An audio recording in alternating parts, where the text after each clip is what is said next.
BSc part third की आज की क्लास में हम पढ़ने जा रहे हैं अगला टॉपिक द्विविमीय एवं त्रिविमीय क्रिस्टल जालक में इलेक्ट्रॉन। द्विविमीय एवं त्रिविमीय क्रिस्टल जालक में इलेक्ट्रॉन का प्रभावी द्रव्यमान के बारे में आप लोगों को पहले भी बता चुका हूं कि जो आवर्ती विभव क्षेत्र होता है क्रिस्टलों में, जो आवर्ती विभव क्षेत्र उपस्थित होते हैं, उन आवर्ती विभव क्षेत्रों में जो गतिशील इलेक्ट्रॉन है उस इलेक्ट्रॉन का जो द्रव्यमान है वो उसमें उपस्थित क्रिस्टल संवेग और कई अन्य कंपनों के कारण प्रभावित होता है। इस कारण जो द्रव्यमान है वो द्रव्यमान वहाँ उसके मूल द्रव्यमान से भिन्न प्राप्त होता है। इसे ही हम कहते हैं प्रभावी द्रव्यमान। हम जानते हैं कि इलेक्ट्रॉन का जो वेग है त्रिविमीय क्रिस्टल जालकों में वेग के बारे में मैं पहले भी डिस्कस कर चुका हूं कि जो वेग होगा v is equal to 1/h cross del के ई वेक्टर। यहाँ ई वेक्टर, यहाँ जो ई वेक्टर हम ले रहे हैं ये ई वेक्टर विद्युत आरोपित विद्युत क्षेत्र कहलाता है।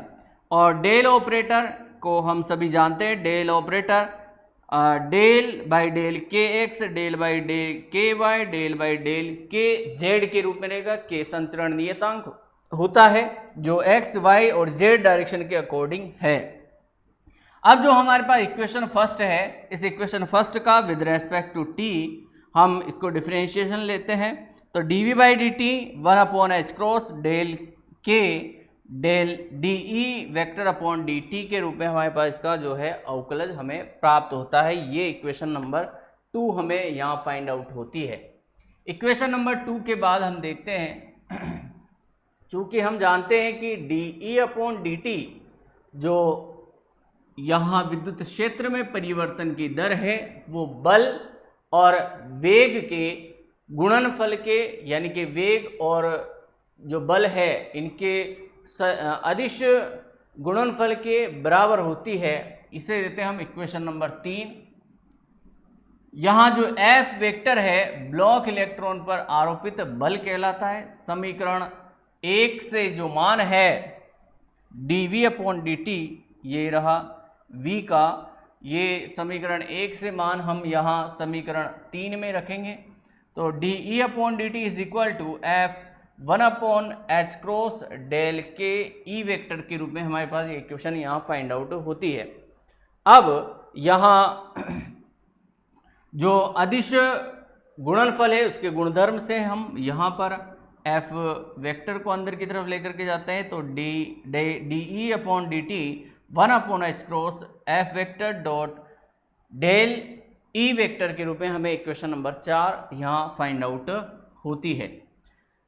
समीकरण 4 से जो मान है dE अपॉन dt का वो हम रखेंगे समीकरण 2 के अंदर।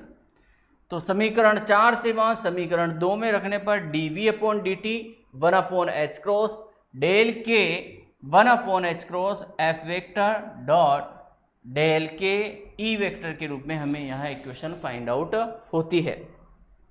नेक्स्ट स्लाइड पे चलते हैं तो dV upon dt 1/h cross square f vector del के डॉट डेल के ई वेक्टर के रूप में हमें इक्वेशन नंबर 5 यहाँ मिलती है।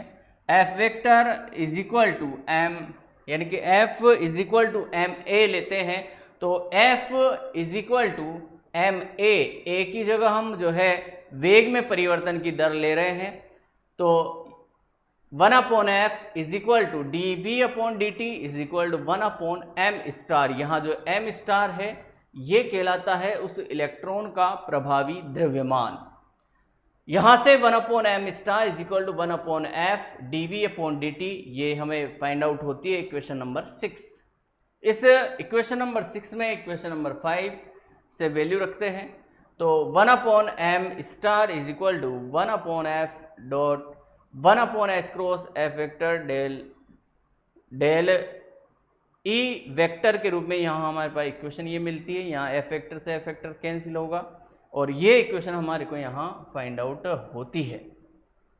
इस इक्वेशन को हम जो है इस इक्वेशन का मैट्रिक्स लेते हैं, मैट्रिक्स रूप में इसको हम सोल्व करते हैं।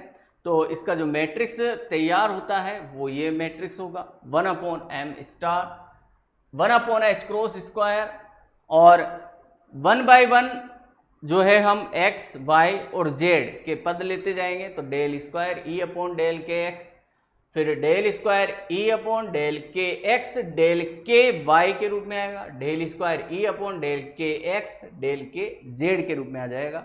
इसी तरह del square E upon del के वाई डेल के एक्स के रूप में आएगा, del square E upon del के वाई स्क्वायर के रूप में यहाँ पद आएगा, del square E upon del के वाई डेल के जेड के रूप में यहाँ पद आएगा। इस तरह से हमारे पास ये पूरा जो है त्रिविमीय क्रिस्टल की में जो उपस्थित इलेक्ट्रॉन है उस इलेक्ट्रॉन के लिए हमें यहाँ प्रभावी द्रव्यमान इस सारणिक से मिलता है, और इस सारणिक का जो समीकरण बनेगा वो इस तरह से बन जाता है 1/m star i j 1/h cross square del square E del के आई डेल के जे के रूप में। आई जे यहाँ हम x, y और z के पदों के रूप में लेते हैं।